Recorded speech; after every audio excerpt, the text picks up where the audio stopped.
One, MetLife Stadium Drive, one of the two NFL stadiums shared by two teams. But we're not here to talk about that or that team across the hall. Keith Ippolito and John Rad are only here to talk about the true football giants. We talk Giants football and wherever else the conversation may take us. So deal with it. This is the Shared Stadium Podcast. The NBA is over, so that means we're one step closer to the NFL being back. We could have had them, and I don't know who to blame. I'm not spending any more money, so y'all need to figure this out. And I think my teammate agrees with me. And we might have lost one of the great ones, one of the greatest of all times, to be honest with you. We'll talk about. Is this like the Bronx Tale? She was one of the great ones. You're only allowed 5 great, or whatever that line is in that movie, John. No. Because we'll have a litany of great ones. We're going to talk about all that and more today on the Shared Stadium Podcast. I'm John Rad, along with my teammate Keith Ippolito. We are a couple of New Yorkers who are talking about Big Blue, about Giants football. But let's just face it, we don't have any football right now, so we're going to talk about whatever we want to talk about. And yeah, basically. Yeah.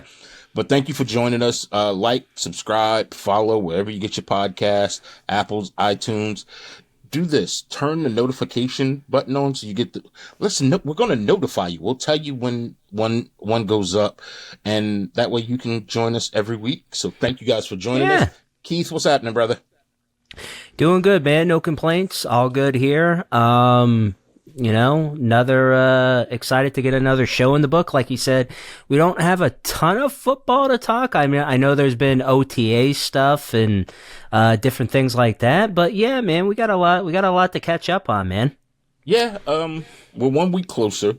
Camps open on July 24th. So everyone will report on July 24th. The way this team is constructed right now, we have a good problem, and that is I don't expect anyone to hold out. Basically, everyone should be there. There shouldn't be any talks of any holding out. But, I mean, look, if you want to, Daniel Jones, if you want to hold out, cool. Go ahead. I'd love for you to. Please. I'm sure you probably saw there was some things floating around on X about Drew Lock today and Dable trying to work his magic or whatever. So yeah, I guess if you Danny, if you want to hold out, why not? Come on, man. Please do. Knock yourself out. Feel free to hold out. But I mean, look, we don't have a whole lot going on yet, but we talk about it. We keep harping on it. I feel a little bit more excited because if I'm not mistaken, according to Pro Football Focus, it came out that the Giants will have the 3rd or 4th easiest schedule this season. Okay. All right.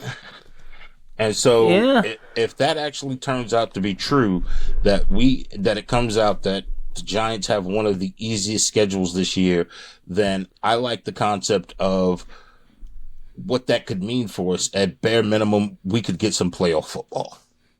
Yeah, no, I definitely agree with that. I'm not delusional. I definitely agree with the fact that we should be a good enough team to. I don't want to say we'll win the division. I feel like there's a lot of question marks in our division. If I had to pick a NL East, geez, NFC. Baseball on my mind. NFC East. I would say it's between Cowboys and Eagles, but I don't even really feel that confident enough with that. But I mean, I feel comfortable enough. I feel comfortable enough that we could be a wild card team. Now, don't get me wrong. I do feel like we definitely have issues. The offensive line definitely is concerning to me, especially, Evan Neal was not in OTAs. By all accounts, they are expecting him to be available by when camp starts. But, I mean, let's be honest here. I mean, he hasn't had a very good start to his career. And even our center, John Michael Smith, There's just a lot of excuse me. There's just a lot of concerns with that on that offensive line, Choked up and over there, huh?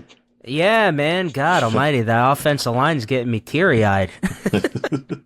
I mean, yes, you're right, but here's the one thing that I know about offensive lines: time heals that wound. And them getting some time together is going to be the big piece that will help with all of that.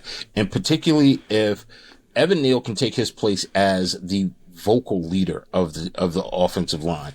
And truth be told, I'm going to just go ahead and say, and I know this is a scary proposition for some people, but if he can just become the vocal leader of the offense right away, I think that changes everything, because I think that was one of the key factors that we were missing last year, is that we didn't have a thorough vocal leader. Because, I mean, let's face it, we changed out quarterbacks all year long. Yeah. Our wide receiver core was young. Darren Waller, to his credit, and I know on the last episode we were busting his chops.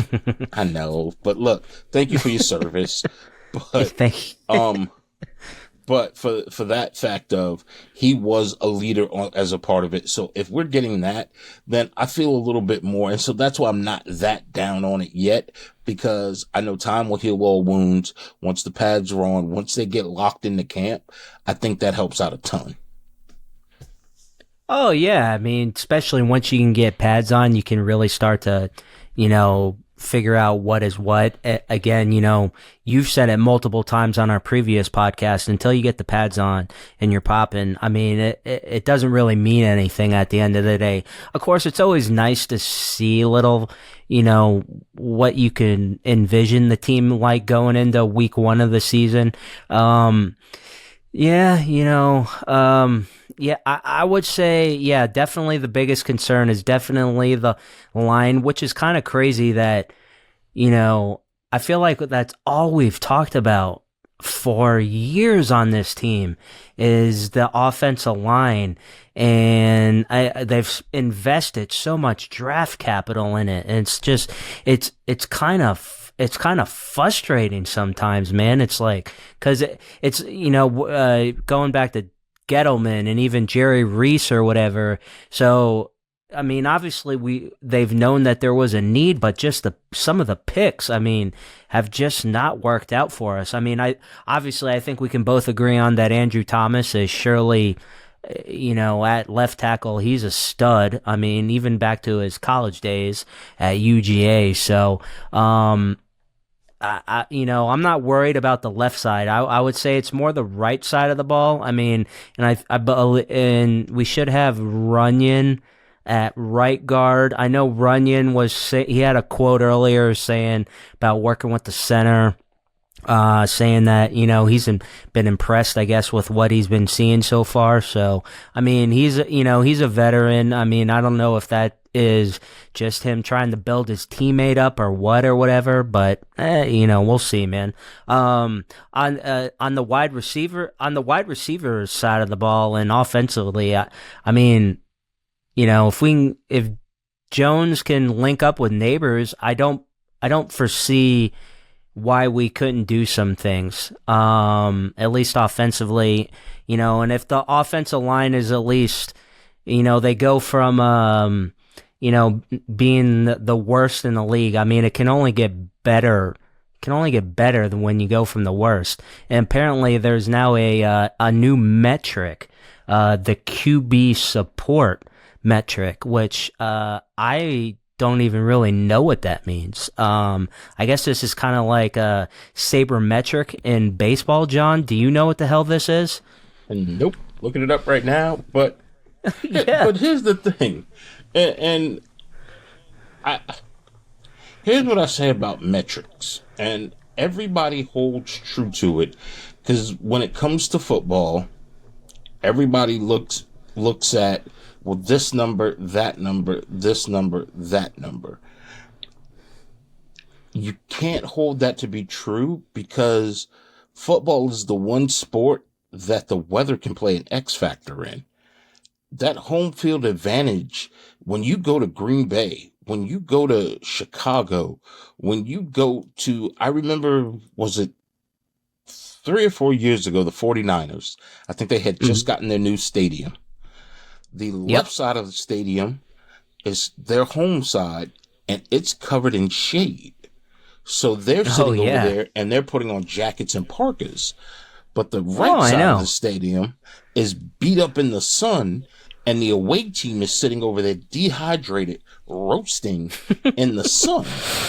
And you don't have that in a lot of other sports, and that's a variable, because even if you take that aside, I remember teams talking about going to Denver, Mile High, and having to... with the oxygen, absolutely. Yeah, your linemen, your defense, your offensive linemen, your big guys are winded. They're sucking wind, man. That metric to me gets thrown out the window, so I'm not that stressed about it as I should be.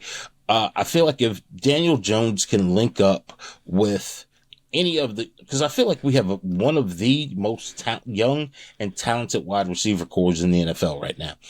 If he can link up with them, I feel a little bit better about it. I feel a little bit more confident about it. Obviously, I think we both can agree. The defense, I'm okay. I'm happy.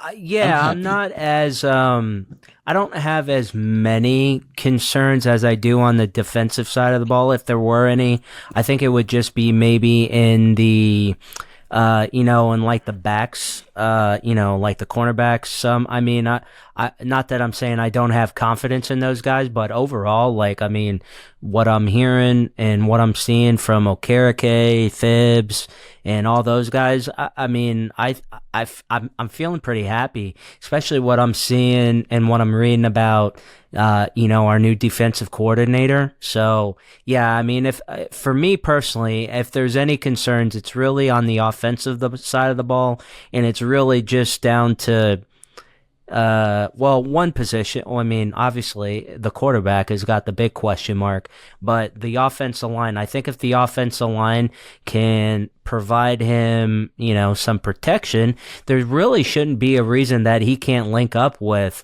Neighbors and, our other wide receivers. I could see, I saw, some of the gambling numbers going around with Neighbors. I think some of the books had him at 800. Hold up. let me pull it back up again. Well, before you dig too deep into that, let's talk about this quarterback support metrics. Okay. It ranks the support a quarterback receives from his team, from the offensive play calling, other players on the roster, defense, special teams. Think of this as the degree of difficulty for playing quarterback in the NFL. Okay. All right. All right. So, yeah. And I guess, all right. Yeah, I'm like, okay. Because,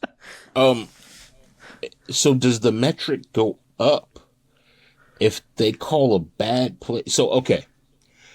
Let's go back to 3rd and 1. Yeah. 5 minutes left on the clock in the third quarter. Let's go 5 minutes left in the clock. 2 minutes left in the clock in the fourth quarter. They call a throwing play. Quarterback completes it. Does he get more? Does the metric go? Enough with the metrics. Yeah, what is the point of this metric? I feel like it's, to go to baseball, honestly, I still don't even really understand what WAR means. I know it's been around for several years, but, you look at some players and they have higher WARs than certain players that have produced more in, the World Series or whatever. It's like I'm looking at it as okay, cool. I don't really care that he has I don't really care if he has a 1 million WAR. The eye test. What's the eye test? That's the way I look at it. WAR. What is it good for? I I'm not a big look, and I get it. Numbers are needed. You have the numbers nerds that are out there, and numbers nerds. I'm not making fun of you. That's what you are. You're numbers nerds. You can sit there and you can say, well, he caught this many passes. He did this on this and this and this and blah, blah, blah, blah, blah, blah. Good for you.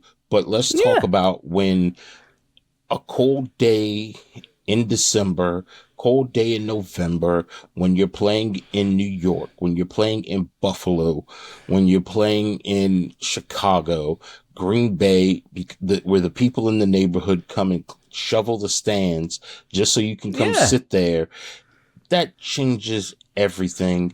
So we'll see what all lines up to as that portion comes along. We talked about, as we're shifting gears here, because I told you we'll always go all over the place here. We lost one of the greats. Willie Mays passed away. Yep. Yeah, I mean, I obviously that basket catch. Yeah, you can't take away what the man has. That basket catch and what he had in that World Series game. You can't take away from what the man was able to accomplish. I am not a big fan. And I won't say I've always had this belief, but I am not a big fan of, people say, well, who's your Mount Rushmore of this or who's your Mount Rushmore of that? I'm not a big fan of doing that. That's just me. If you want to, you do your thing. But for me, because there are so many great players that have been there throughout our time and we're still here. And in Jesus' name, we ain't going nowhere tomorrow. So I don't want to do those because, then you say, oh, you got Willie Mays, you got Hank Aaron, you got Ken Griffey Jr., you got Barry Bonds. Oh, wait, Bonds did drugs. Oh, yeah. You got this person, that person. There's so many greats that are there. I don't like to do those because I feel like at this point in time, I got to leave somebody off the list. I got to leave off Chipper Jones. I got to leave off Tom Glavine. I got to leave off, whoever. And so I just don't like doing them. Yeah, I mean, these lists, I mean, it's tough, man. I feel like, with Willie or whatever, I mean, at least until he passed away, and then we had Hank pass away about a year, I believe it was a year ago. 3 years ago. 3 years yeah, ago. 3 years ago. Yeah, 3 years ago. Yeah. I guess just from, well, I don't even want to say that. You're talking about players that did stuff for the game, but then when you look at some of the players that are, the active, players that are Hall of Famers and all the things they've done in their career, it's really hard to pick back to what you said, a Mount Rushmore. I mean, I guess if I had to lean to one player that I would say, and again, I know there's going to probably be people that don't like this. I know we'll probably have colleagues that maybe disagree with me. But I think Barry Bonds is probably one of the best hitters that I've seen in my lifetime. I'm not even going to talk. I don't consider him the home run king. That, to me, the home run king is still always going to be Hank Aaron because, Bonds, obviously, he did the PEDs, but judging based off of what he did prior to when we think he did PEDs, I mean, it was pretty damn impressive. I mean, maybe the only other player I could really think of is, like you said, Chipper. He was a hell of a player.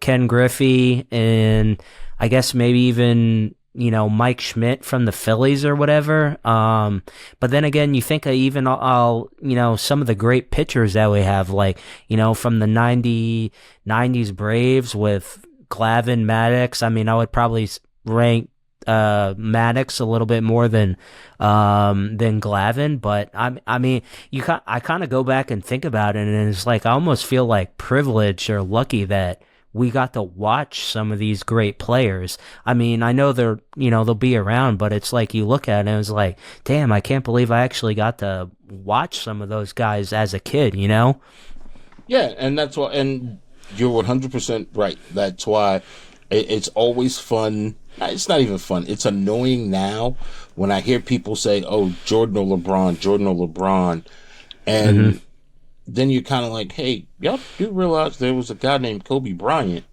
that was one of the greats too." So, and then let's not even forget about the players that played before Jordan and exactly. You get to Dr. J, you get to Isaiah, you get to Magic, you get to James Worthy, Wilt Chamberlain, you get to so many that that's why I'm not a big fan of. I don't go down lists like that.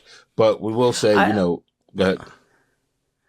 No, I was just gonna say, like, the argument always comes up, or the comments always come up as like, what would such and such do in that generation or whatever. And sometimes I think it comes down maybe more to the rules or how the league has evolved over the years. But if you're a great athlete and a great player, you're going to play good regardless. You're just going to adapt to the times, if that makes any sense.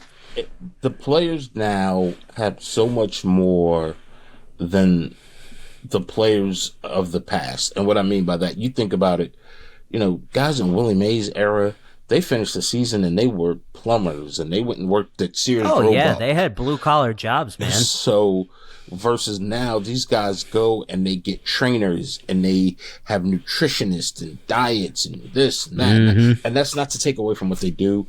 It's just that it's a night and day difference. And, it'll always be one of those things of, well, I didn't see so-and-so play. Okay, well, that doesn't diminish what they did, how great they were. So are you telling me that Hank Aaron isn't great because you didn't see him play? So that's why I never do it. I enjoy, if you're a fan of the sport, you're a fan of that, you're grateful, like you said, you're grateful of seeing these greats play, whether it be, Willie Mays, whether it be Ronald Acuna Jr., whether it be Freddie Freeman, Shohei Ohtani. As long as they don't play for the Boston Red Sox, you're appreciative of seeing it. And even some of them, because I enjoyed watching Big Papi sometimes play. Sometimes he was annoying. Sometimes. A lot of times he was. I will say this. He was a very clutch hitter. I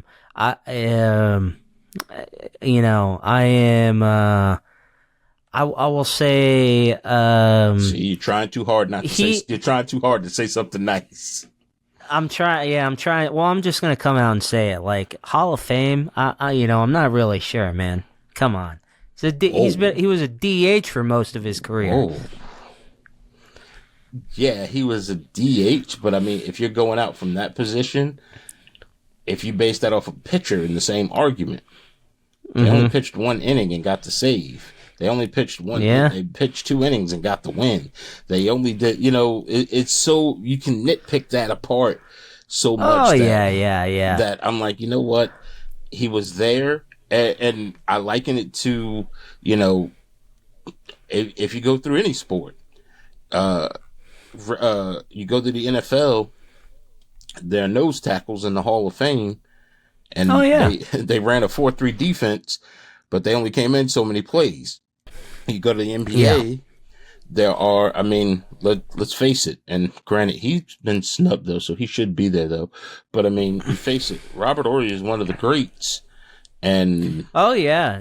No, I honestly, I loved watching Robert Horry, and to be honest, I think he should. I don't know what the holdup is. Sure. Is he, is it, I'm not saying he's in the top 10. That would be ludicrous or whatever, but I definitely think he's a Hall of Fame player. The man, geez, what does he have? I think it's seven, yeah, he had what? Rockets, Spurs, Lakers. Yeah. So. And he was always, there was just something about him. He seemed like he was clutch. He just always hit that shot when it mattered. You guess you can't even really measure that in a stat. It's impossible to, but he just seemed to have that. Yeah, he was just clutch. A dub's a dub. You're listening to the Shared Stadium podcast. John Rad, Keith Ippolito. Thank you guys for joining us. Like, subscribe, and follow wherever you get your podcast. Keith, as we are getting closer and closer to football season, enough is enough is enough.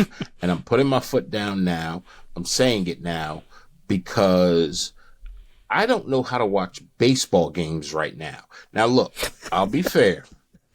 I don't know all the rules of football anymore. They've changed them. I don't know what a tackle is. I don't know what a sack is.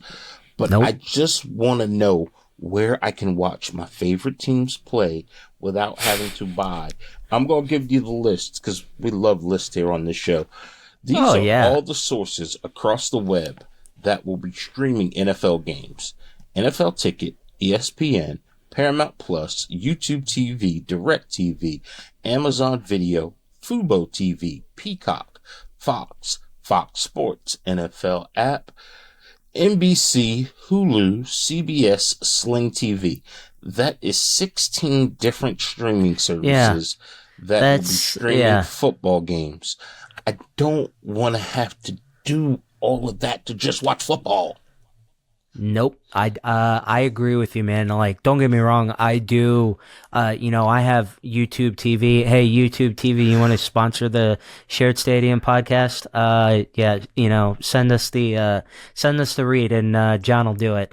No, I agree with you, man. The streaming stuff is getting out of control, man. Now I will say this. I do think it is. I do like some of the option to have a little bit more of the a la carte stuff, but particularly in the sports world, like there was two NFL playoff games that you had to have Peacock to stream it, and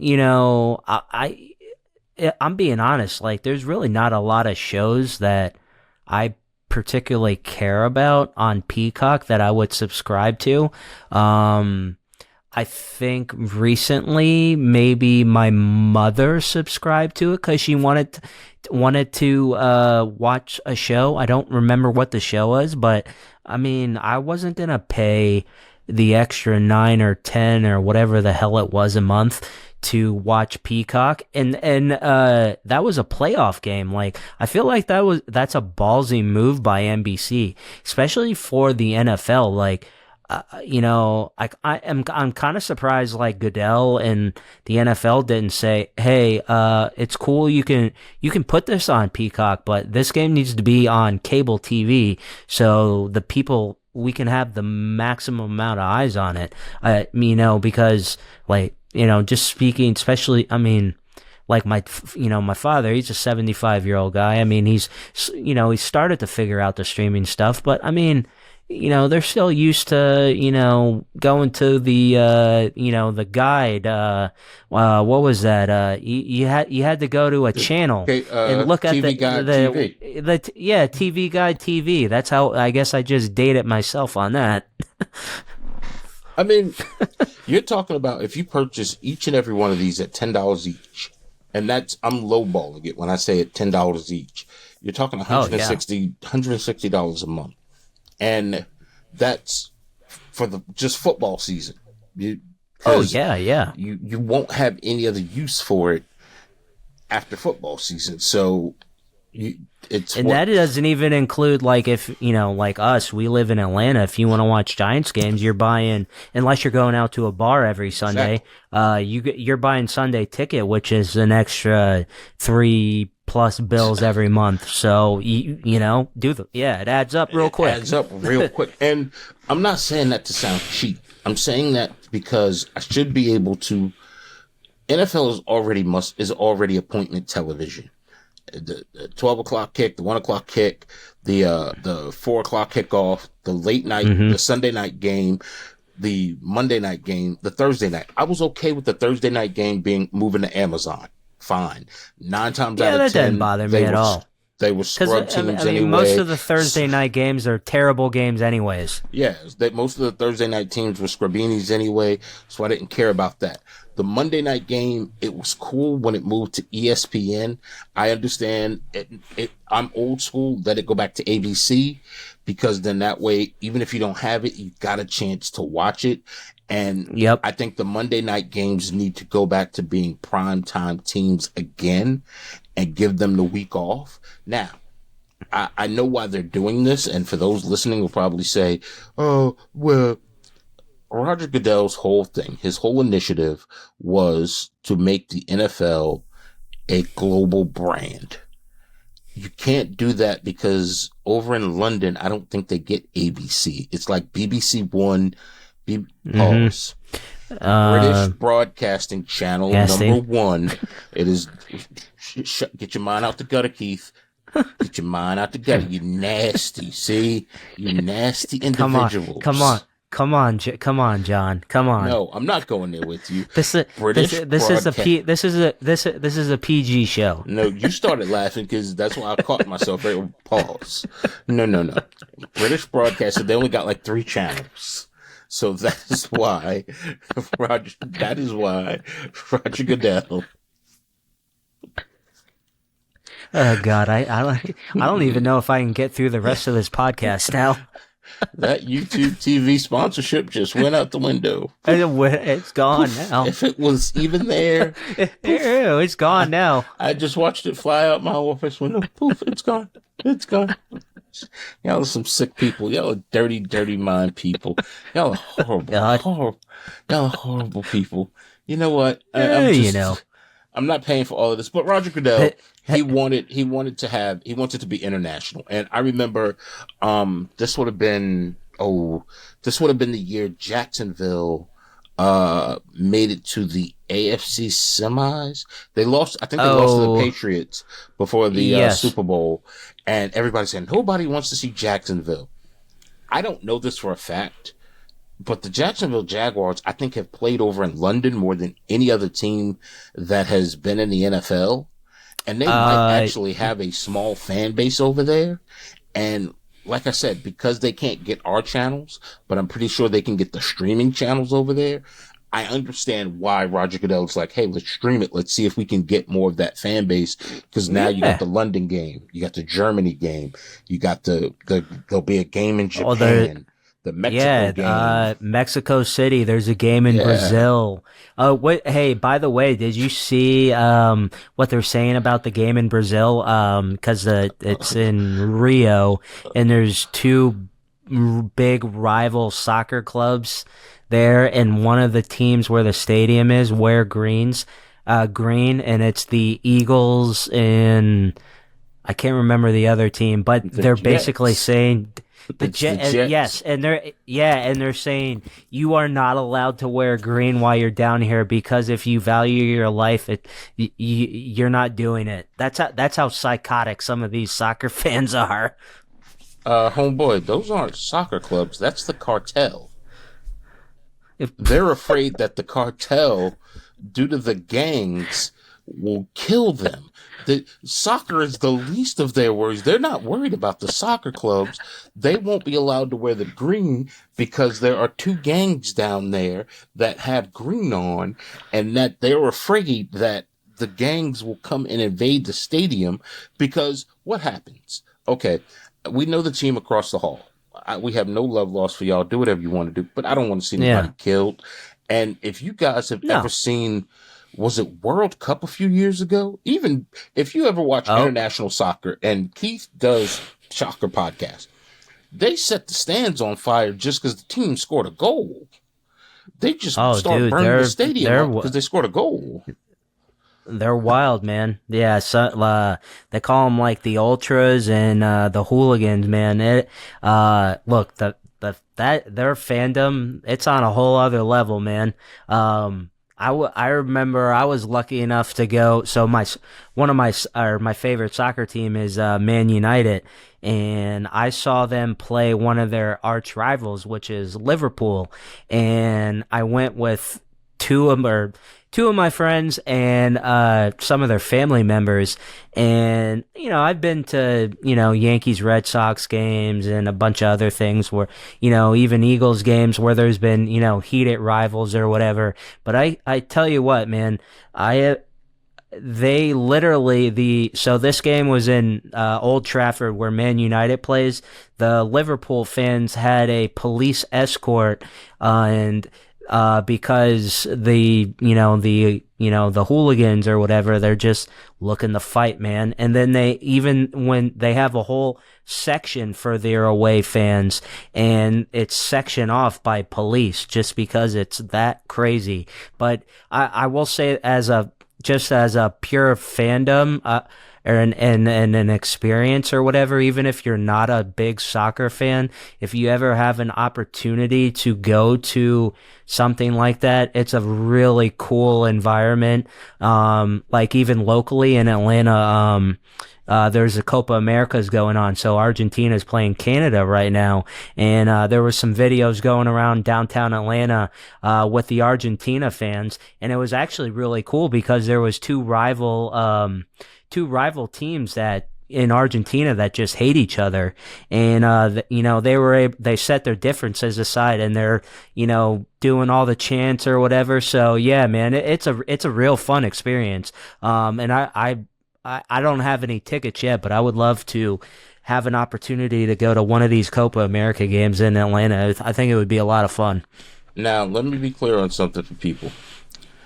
When the Giants come to town, Giants fans, New Yorkers, don't do that. Don't do what the Argentinians are doing. Don't go on Peachtree Street thinking you're going to start rocking cars and, I got 100 guns, 100 clips. I'm from New York. No. I told you, I'm going to give some pointers here because I've been here long enough. They might not accept me quite yet, but I want people to be safe. You're not just going to come down the street singing, start spreading the news. I'm leaving today. Because they will kick you out at that very moment. Don't do it. Just come down here. First of all, I'm going to give you some quick tips, and then we're going to shift gears on this. Come down here. Don't go to the varsity. No, we don't go to the varsity. No one, unless you're going to see Georgia Tech football, don't go to the varsity. Hey, quick question. When's the last time you actually been to the varsity? Because I honestly can't remember. It's probably been more than 10 years for me. Seriously. I want to probably say Bill Campbell was still able to practice law. And if you understand that reference... Oh, my God. If you understand... Bill Campbell... Bill Campbell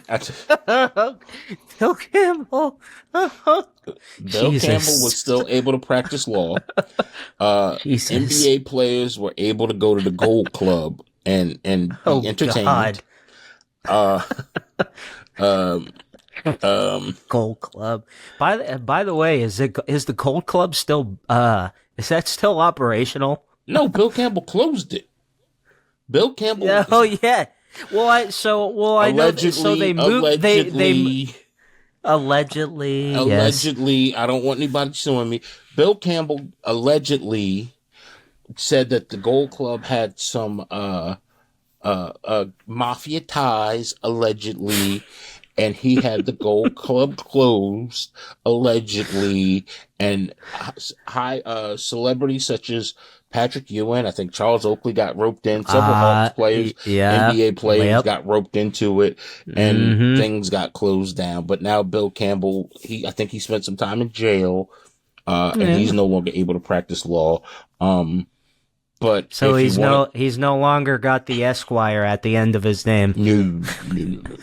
But if you want to go somewhere, I hear that there's a City of Magic that has some amazing wings. Dude, maybe I will say it's on my bucket list. I've never been there. I have friends that have been there, but I have not been there. First, have you been to Magic City, John?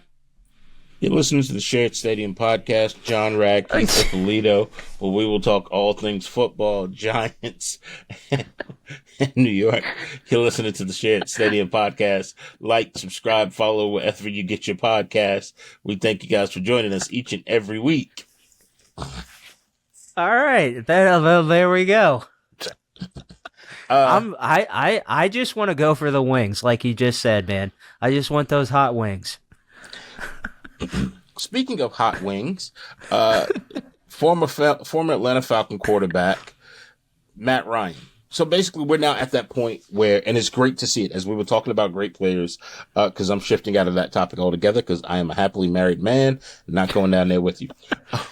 Shifting out of that topic, it's great now to be able to see players that we've watched. We saw Tom Brady get inducted into Gillette Field's Ring of Honor. We're going to see Matt Ryan, as well as the executive chairman and CEO of the Atlanta Falcons, Arthur Blank. They'll be inducted into their respective Ring of Honor. And here's the thing that I would say, and I thought about this earlier this week, Keith. Teams that, and granted, I know the Falcons, everybody will say, well, we remember the Super Bowl, and we remember this, we remember that. But here's the thing that I'll say about that. Teams that are good.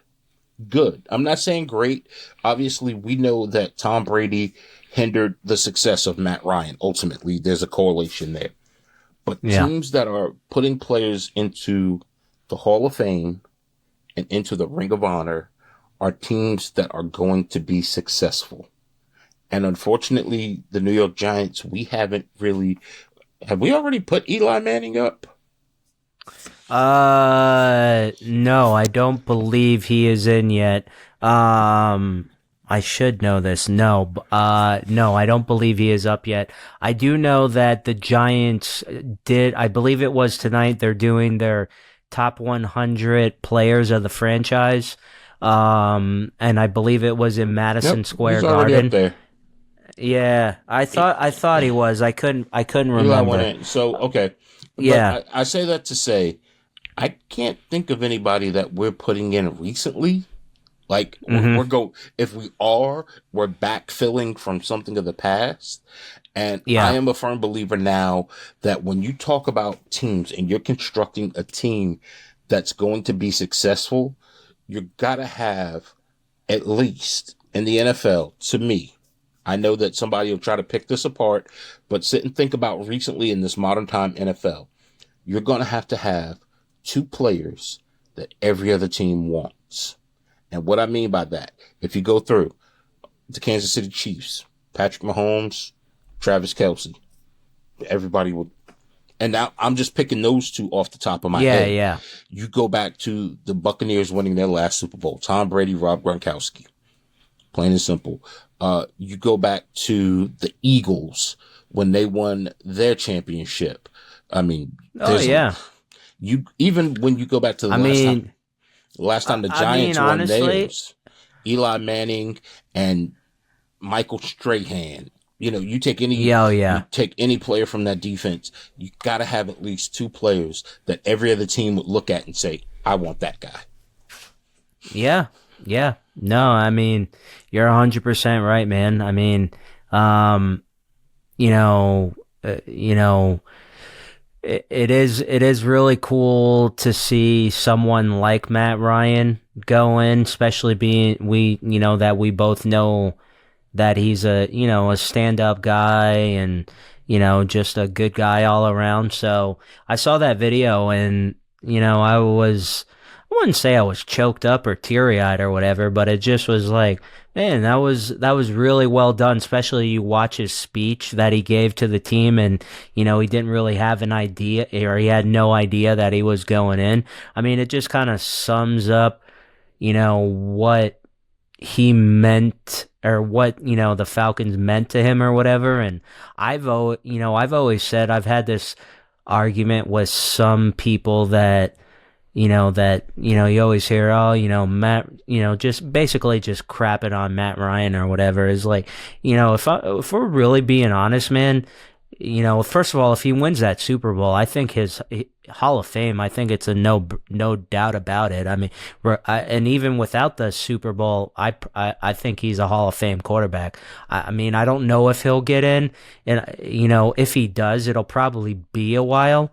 But don't I don't want this to sound like I'm knocking Eli, because I love Eli. He won us 2 Super Bowls, but I mean, just strictly off of talent and numbers wise, and comparing Matt Ryan to Eli, I mean, I think Matt Ryan is a way better quarterback than Eli, and we all know that Eli is going to get into the Hall of Fame one day because he won 2 Super Bowls. Oh, and he happened to do it against Bill Belichick and Tom Brady, and being in New York. But I mean, I do think Matt Ryan should be in the Hall of Fame.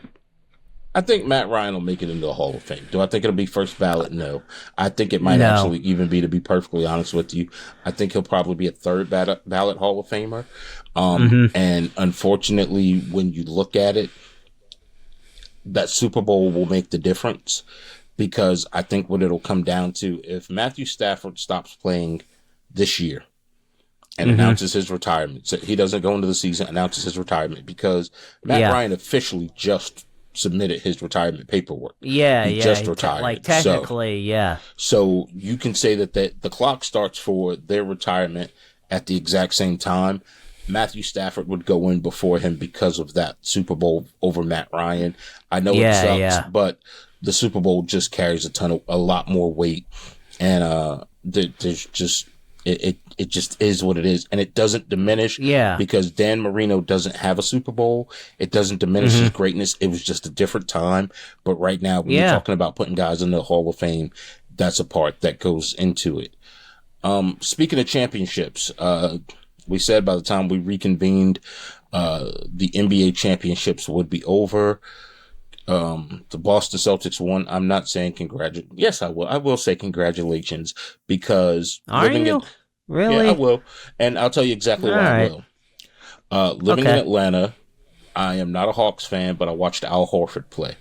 Al Horford, great guy, good guy, stand-up guy. Yeah, I like Al Horford.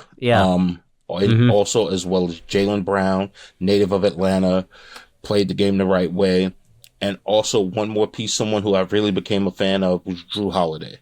Drew Holiday, the way he played the game, the defense that he brought to that team, and all around, I'm not a Celtics fan, but I look at that team and I can't find a villain, because I'm looking at it and I'm like, I don't like the Celtics. I don't like the franchise.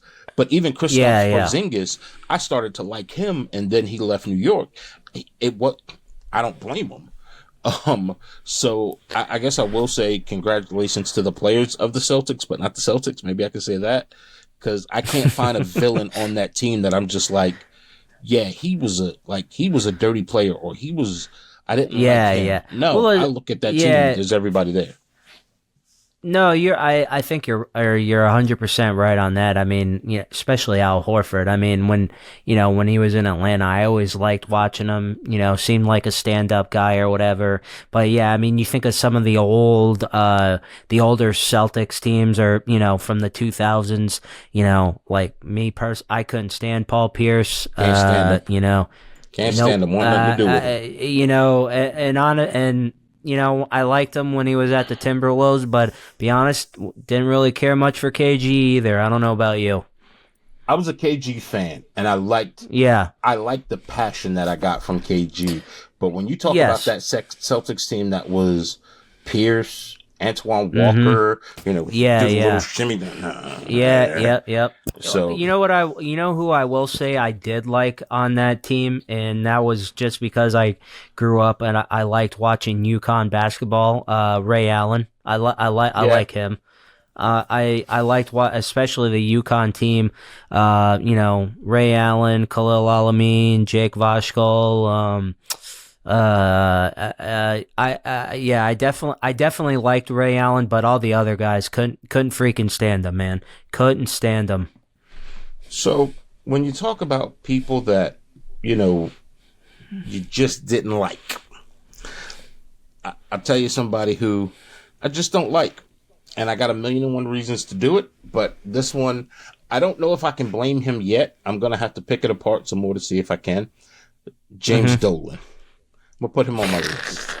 And I'm going to tell you why I'm going to put him on my list. So Gilbert Arenas, who has become basically the king of podcasts, every time I look up, he's either starting one or he's on somebody's podcast.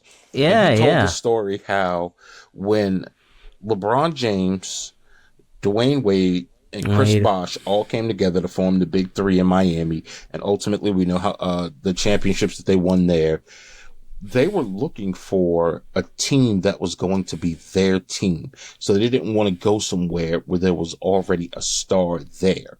So they wanted to form together. The place that they wanted to go, to the New York Knicks. They wanted to go to Madison Square Garden, and they wanted to be there. Now, the reason I said I can't totally pick apart James Dolan yet, is because they didn't tell anybody this. They all kept it hush-hush. But when James Dolan and the Knicks re-signed Amari Stoudemire, they said, well, Stoudemire's team, we're not going there. So that's when they came out and said, hey, let's do it here in Miami, and the rest is history. But could you imagine being a Knicks fan and you had LeBron James, Dwayne Wade, and Chris Bosh? Yeah, honestly, it kind of makes me... It makes me sick to my stomach sometimes when you hear that. It's like, what could have? I mean, geez. I mean, they won 3 in Miami. I was like, could the Knicks have won 3? I mean, I don't see why they couldn't. Are you kidding me? Like, God almighty. Especially as like, what's the last time the Knicks won a NBA championship was what? 71, 72 or whatever the hell it was. I believe 71, I believe. I mean, it's been over 40 years or close to 40 plus years. I know that. But yeah, man, it makes me really sick when you sent me that clip, like, I really, God almighty, the 3 of those in New York City. So if you think about it, I'm just going to start it here at the 2011-2012 Knicks team. So you had Carmelo Anthony, Ronaldo Balkman, Mike Bibby, Tyson Chandler, Baron Davis, Tony Douglas, Landry Fields, Josh Harrelson, Jared Jeffries, Jerome Jordan, Jeremy Lin, Steve Novak, Iman Shumpert, J.R. Smith. Amari Stoudemire ultimately would have had to have been gone. And Henri Walker.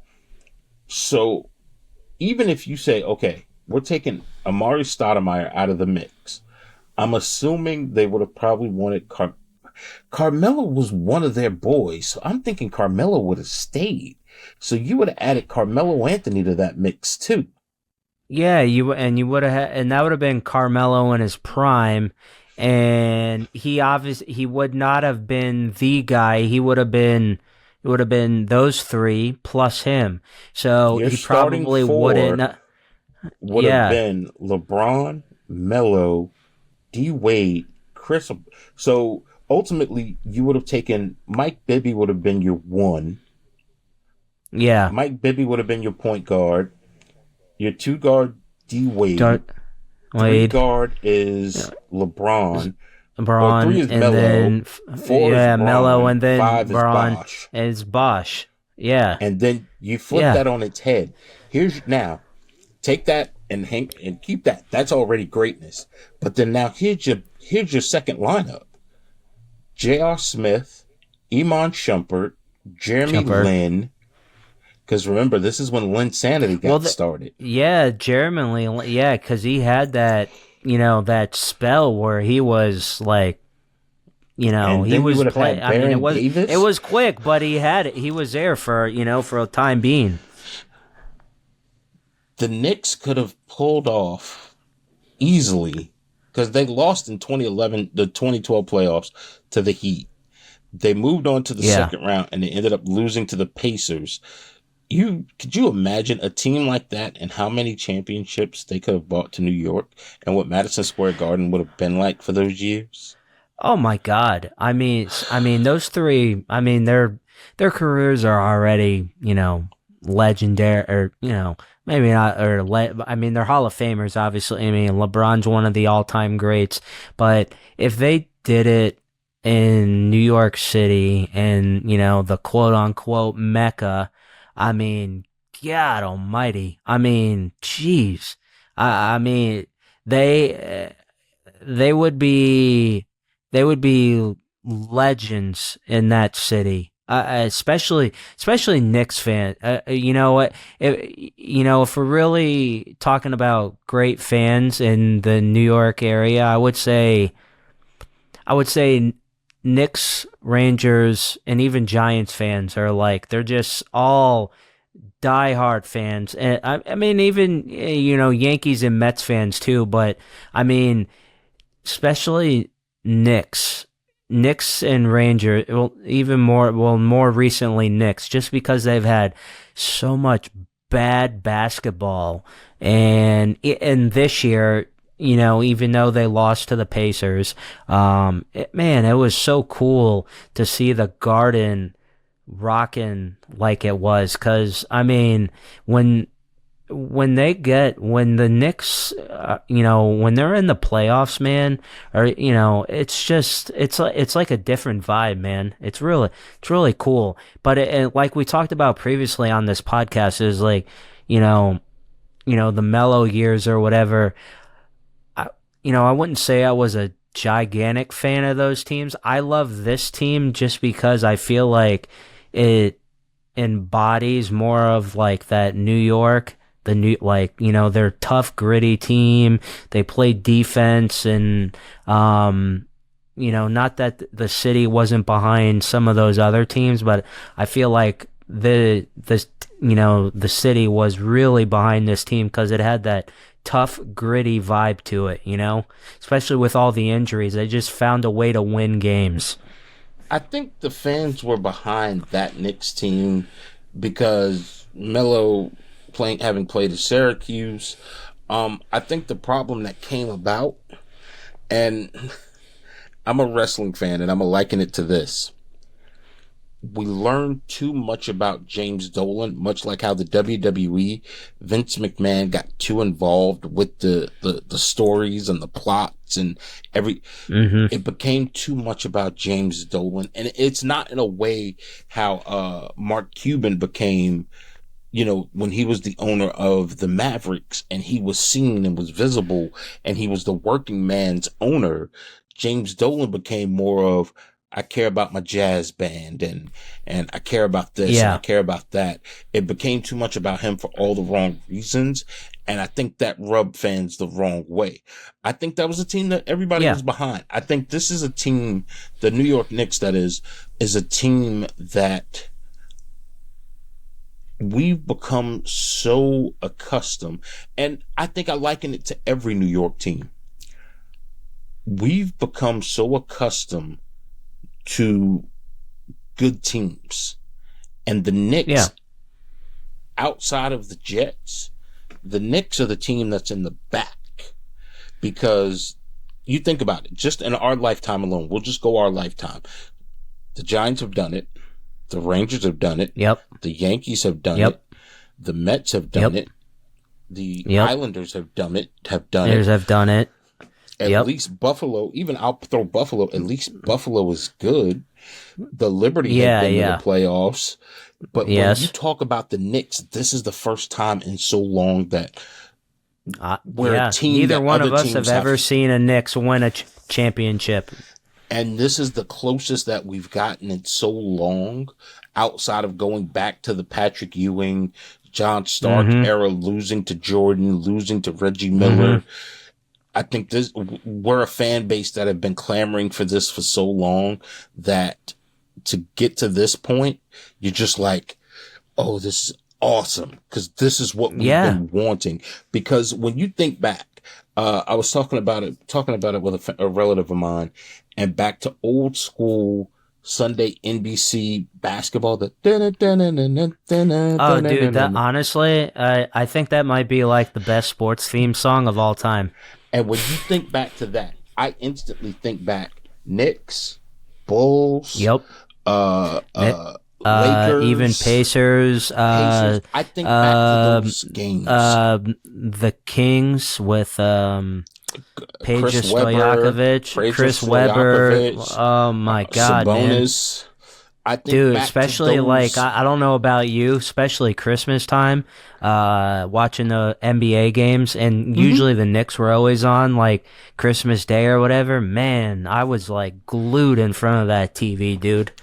So I think back to those moments, and we haven't had that in so long because it was, and granted, I get it. The parody of it has been great for the NBA to have Golden State come out of nowhere, to have Minnesota make it as far as they've made it, to have, the Denver Nuggets and have these teams come out and start winning championships.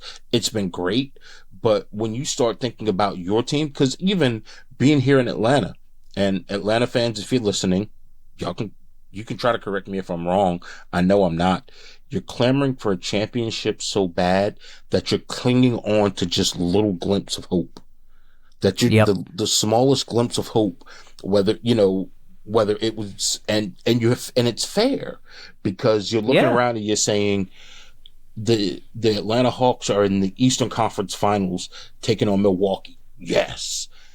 Trae Young is it. Trae Young is it. We're the same way. Jalen Brunson is it. And that's not to take away from either one of those, how great either one of those players are. It's just you're clamoring for something, so you're hanging on to something. So it would be great to have it. And it would have been great to have it with that big three in New York for just, even if it was for 5 seasons, to get 3 championships. Oh my God! Hell, I I would have signed up for one. Yeah. Seriously. Yeah. I mean, I'd sign on the dotted line for one. I mean, of course, I would have loved 2 or 3, but yeah, I would have signed up for one. Are you kidding me? And that team would have been, well, obviously they would have been, better than the Ewing, Starks, Johnson, and those teams or whatever. But I like you just said previously, I think we revere those teams as just because, that was probably the last time the Knicks really were at that level. And it was I think Knicks fans, we look at guys like Ewing and Starks and all those guys, even though they didn't win anything with it, but just because we never saw a team win, that we look at those guys like we revere those guys like they won us a championship just because we got so close, I didn't know this, as I'm now noticing this now. The Knicks drafted Giannis Antetokounmpo's brother, 2 years after. Yeah. Oh, I did not know that. That's interesting. Huh. Yeah, look at that. All right, how about that? Spent the 2nd round pick on him. Guess what? You drafted the wrong Antetokounmpo. Yeah, exactly. I was gonna say, why couldn't we draft the good one? You drafted Giannis. You drafted the wrong one. God Almighty! You imagine Giannis on this team? Jesus.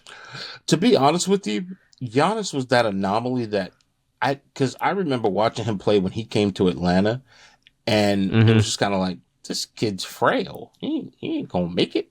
And then he came out with shoulders the same size as my head 1 year later, and I'm like, all right, well, this kid's gonna be good. Yeah, he bulked up. It's like I'm sure. I'm sure you've seen those videos or the picture around of the what's the new high school kid who's like 7'9" or whatever. Have you seen that one? Yes. My God, dude! Can you imagine being almost 8 feet tall? No. All right, so I love to play this game sometimes, and it's called Revisionist History. So the year that Giannis Antetokounmpo was drafted, he was taken 15th. The New York Knicks drafted 24th. They took Tim Hardaway Jr. out of Michigan. But that left the likes of Reggie Bullock, Andre Robertson, Rudy Gobert. Okay. All right. Up Rudy Gobert. Yeah, you could. Yeah, that would have been all right. because Tim Hardaway Jr. was And I mean, this draft wasn't exactly star-studded. I mean, your first overall pick was Anthony Bennett. I don't even know who he is. Anthony Bennett. Jeez, see, is he related to? Is that Tony Bennett's son? Tony Bennett Jr. The singer. Yeah, not the singer, not the basketball coach. But then like you end up. I mean, like I said, it wasn't a who's who, because it has some good ones. Victor Oladipo, Otto Porter Jr. Okay. Contavious Caldwell Pope went 8th. C.J. McCollum went 10th. Michael Carter Williams went 11th. Giannis went 15th. Kelly Olynyk went 13th. Just because we're in Atlanta and we have to talk about it, Hawks drafted Dennis Schroeder 17th. Dennis Schroeder. Oh man. Hey, which by the way, Giants fans, if they tell you go to Dennis Schroeder's restaurant, don't do it. It's not even there anymore, but just don't do it. Don't do it. Okay? Don't do it. Don't do it. I'm just helping you out. I'm just here to help you. Don't do it. Don't add it to the travel list. If they tell you when you come here, if you get an Airbnb and they say it's in the shadows of Mercedes-Benz Stadium, don't stay there. Okay? Trust me. Yeah. If they say, it's a beautiful Airbnb in the shadows of Mercedes-Benz Stadium. Of Mercedes-Benz Stadium. Yeah. Hey, if it's on Old English Avenue, or if you if you're feeling if you hear the Bluff or something like that, just go the other way. I'm gonna make it real easy for you. I'm gonna give you an easy, quick lesson. You have homework, okay? Go back and listen to old Outkast albums, Outkast and T.I. They're gonna name some streets. You write down those street names. Right, if you ain't from here, stay away from them. Okay? Hey, the true story. Hey, now that we've gotten on a little bit of a rap topic or whatever, I saw something the other day. I had heard some stuff, about Diddy and Big and the lawsuit or whatever.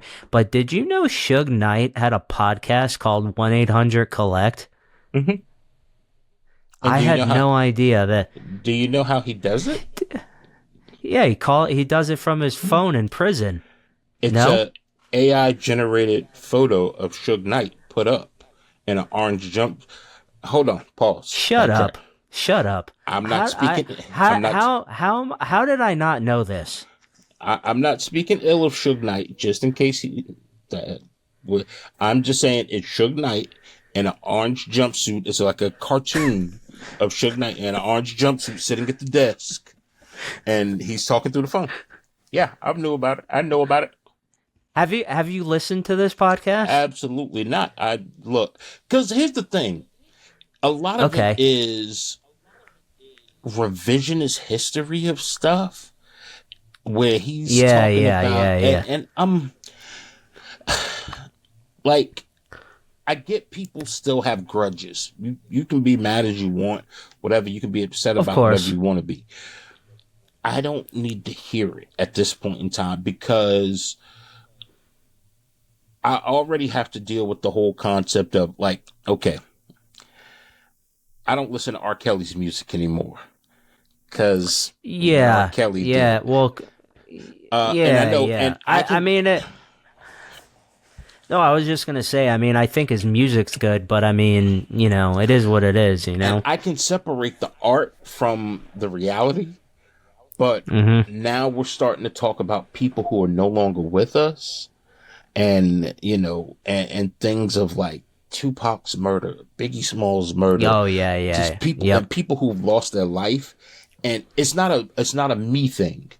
It's that these people have family members that still, people who cared about them, that now you dig up these old stories, and particularly when I hear these stories, people talking about Biggie Smalls' murder, and I'm like, Yeah. you do realize this man has kids, and they're grown-ups now, and hopefully they're well adjusted. Kids and his you know, his mom and all that. So yeah, you know, you're 100% spot on that, man. So for stuff like that, I just kind of like, I see it on YouTube. I'll flip through the YouTube shorts and I'll see the different things up there. You know, even now people, you know, stories are coming out about Jay-Z, and we obviously know the whole situation with with Diddy, and it's just kind of one of those things of like, you know, at this point in time, you're destroying the history of a music that crafted our era. Like, it's things like that. Oh, yeah, man. You know, that when you sit and think back about it, like, when that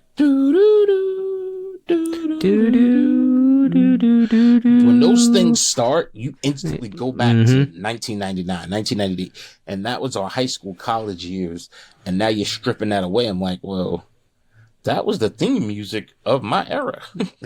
Yeah, I mean, honestly, is like, you know, you kind of think, even, you know, like another, like you mentioned R. Kelly earlier, you know, we've all heard the things about, you know, Michael Jackson or whatever, but Same I mean, thing.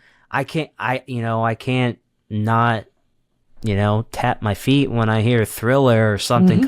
It's just like, I mean, I grew up listening to that music, man. I mean, I know what, you know, I mean, at least with him, I mean, I don't think he was formally, I know he had lawsuits or whatever, but I mean, you know, it's kind of hard to condone, or, you know, there was some questionable things that were happening on there. I'll just leave it at like that. And when you start having these moments, and now you're talking about Suge Knight, and it's like, we could, like, I think the most recent one that I saw, Warren G was talking he was on a podcast, and we talk about him here on the Drink Champs podcast, and he was saying how he was going to bail Tupac out of jail, and Suge Knight came back and said, well, you couldn't take care of yourself, how's you going to take care of Tupac? And so there was a little back and forth there, and I'm like, yeah, dude, some of y'all are grandfathers now.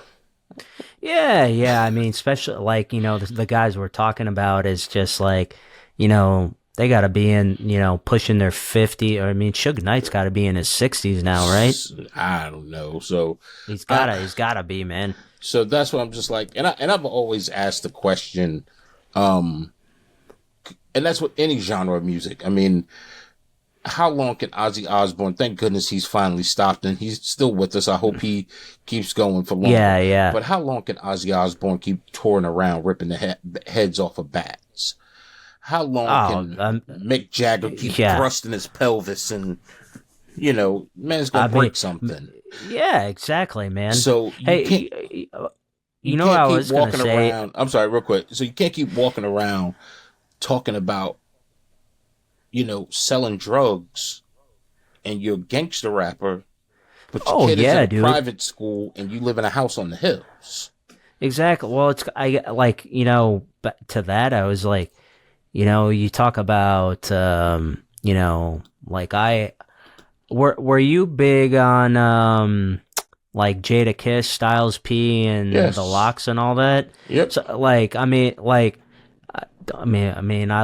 I love listening to those guys, but I mean, like what you just said is like, you know, those guys are in their, you know, 50s now with grown kids, and, you know, they're growing up in the suburbs or whatever. So, I mean, I guess it's like, do you still talk about that stuff as, you know, as you in your music or whatever? I mean, did you like Cormega,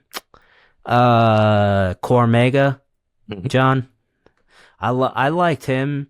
You know, I think I liked him because I was reading something about him as like, I mean, he talked about, you know, real shit that was going on or whatever, but he seemed like he always tried to spin his music in a more of a positive manner, you know?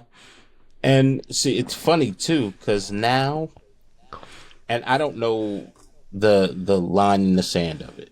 Fat Joe has come out and said 95% of the stuff he rapped about, he made up.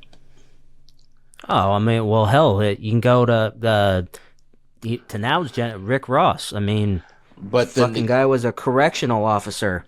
But then the other side of that, to me, I'm like, now, are you saying that to tell the truth? Or are you saying that because you're looking at what's YSL is sitting there on a RICO charge and you don't want it to be? Because we'll talk about our good friend Ray Giudice. Shout out to Ray Giudice, attorney at law. We love you. You wanna sponsor our pod, Ray? Ray has his own podcast. But if you're in a bind in the Atlanta area, call Ray Giudice. 1-800-Giudice. Giudice. But Ray Giudice even said to us, our legal expert, we ain't got to say expert. Yeah. Ray Giudice talked about like a RICO charge and how he explained it, and y'all can go look it up. And he talked about it. And yeah, people don't want that on them. And so I guess I get to a point where I'm like, if I loved during COVID, we had the versus thing. Do that. Mm-hmm. That's it. Do versus. Oh yeah. Bring out the Locks versus the Dipset. Bring out Cash Money versus No Limit. Yeah. Bring out Limit. Yep. Cool. I loved all of that, but I don't need you to try to hang on to even if have you ever checked out NPR's Tiny Desk? And they had Tiny Desk. No, so I don't think I've. What is that? Do yourself a favor. Yeah. Okay. I'm gonna put you all on the game, and then we're gonna wrap up before we get out of here. Go to YouTube. All right, now, because I think me and you could both go down a hip hop rabbit hole for a while. Go to YouTube and go to NPR Tiny Desk. And what they do is they bring artists into the office, and they have like a live band. They might have a DJ, and it's not just hip hop. There's rap, there's rock and roll. So you had Juvenile did it. T.I. has done it. Jeezy's done it. Rakim has done it.